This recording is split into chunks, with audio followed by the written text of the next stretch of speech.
Welcome to our channel. Today we how to authenticate with Kajabi Partner Portal login, detailed guide step by step clearly. To authenticate with the Kajabi Partner Portal login, start by opening a web browser on your device. In the address bar, type in the URL for the Kajabi Partner Portal and press enter. Once the page loads, look for the login section at the top right corner of the screen.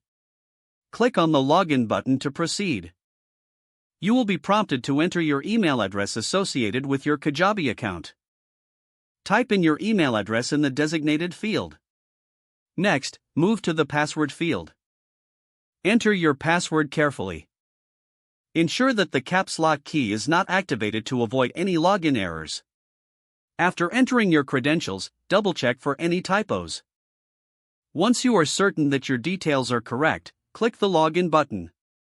If your login is successful, you will be directed to the main dashboard of the Partner Portal. If you encounter an error message, check your email and password again. If you've forgotten your password, locate the Forgot Password link and click on it. Follow the prompts to reset your password by entering your email. After receiving the reset email, open it and click on the provided link. Create a new password that meets the required criteria. Return to the login page and enter your email and new password. Click the login button again to access your account. If you have two-factor authentication enabled, you will receive a verification code.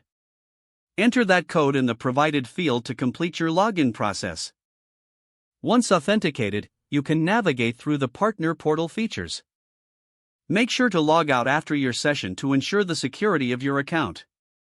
If the page does not load, refresh the browser or try again in a private or incognito window.